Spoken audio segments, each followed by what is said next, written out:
Good morning, sir. Good morning, classmates. So, my topic for today is about skeletal system. Could you imagine body without bones? It would have no shape and could not stand upright.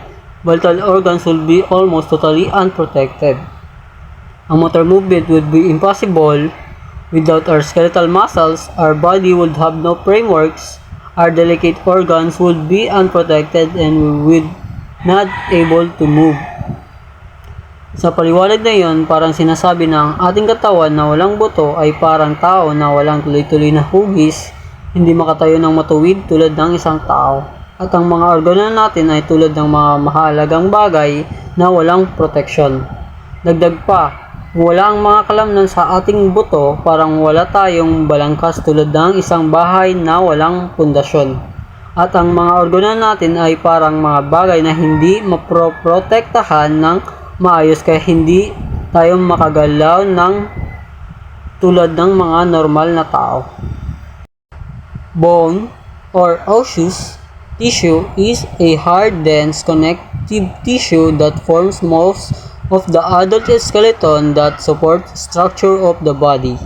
The skeletal system is the body system composed of the bones and cartilage and performs the following critical function for the human body. Yan ay naghuhulugan ang buto o tissue ng buto ay isang matigas at makapal na konektibong tissue na bumubuo ng karamihan ng buto ng mga matatanda na siyang struktura at suporta sa katawan. At ang sistemang buto ay binubuo ng mga buton at kartilago at nagbibigay katuparan ng mga mahalagang tungkulin para sa katawan ng tao. Protects. Our delicate organs need protection. The skull protects the brain. So, ang explanation nito is, ang bungo ay matibay at matigas kaya nasisiguro nitong ligtas ang ating utak mula sa anumang pinsala. The vertebral column protects the spinal cord. Ang explanation nito is, ang galunggod ay binubuo ng maraming buto na tinatawag na vertebrae na pumapalibot at nagbibigay ng protection sa mahalagang bahagi ng sistema ng nervous system at ang spinal cord. The rib cage protects the heart and lungs. So, ang explanation nito is, ang rib cage ay binubuo ng mga tadyang ay nagsilbing kalasag para sa ating puso at mga baga upang masigurado ang kanilang kaligtasan mula sa mga posibleng pinsala. Supports. Our body needs a framework. The skeleton gives shape to our bodies. So, ang explanation nito is, tulad ng pundasyon na nagbibigay suporta sa bahay, ang kalansay naman ay nagbibigay hugis sa ating katawan. It holds our vital organs in a place. So, ang explanation nito is parang tagapagtatag na nag-aayos ng mga gamit sa bahay. Ang kalansay naman ay paglalagay ng ating organo sa tamang pwesto para sa maayos na pag-andar ng ating katawan. It enables us to achieve a good posture. So, ang explanation nito is tulad ng kaibigan na nagbibigay ng suporta para sa ating maayos na buhay.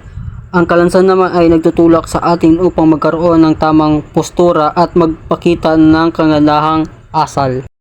Moves. Our muscle use our bones to cause a movement. The skeleton provides attachment for the muscles. So, ang explanation nito is parang pagkakapit ng mga magkaibigan. Ang mga kalamnan ay may lugar na tinatakbuhan sa ating mga buto. Ito ang nagbibigay ng suporta at lugar pa sa pag-a-attach ng mga kalamnan. The skeleton is jointed, which allows a wide range of movement. The skeleton is jointed, which allows a wide range of movement. So, ang explanation nito is parang pagkakaroon ng maraming puwang sa isang party. At ang ating mga buto ay may mga lugar na nagpapahintulot sa iba't ibang uri ng paggalaw. Ibig sabihin, may iba't ibang klase ng sayaw na kayang gawin ng ating katawan. Different joints allow different types of movement.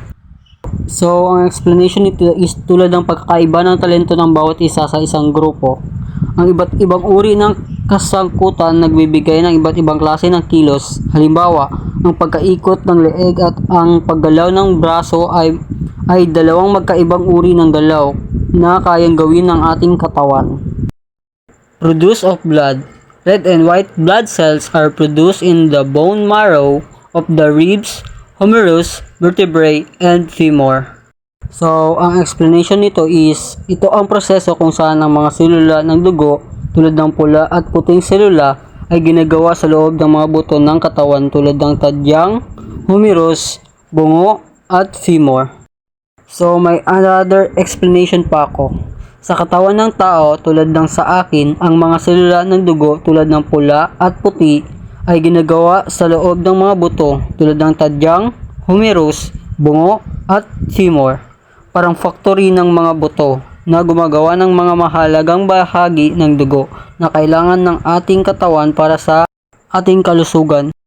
So, dito na po magtatapos ang aking topic. Thank you po sa pakikinig.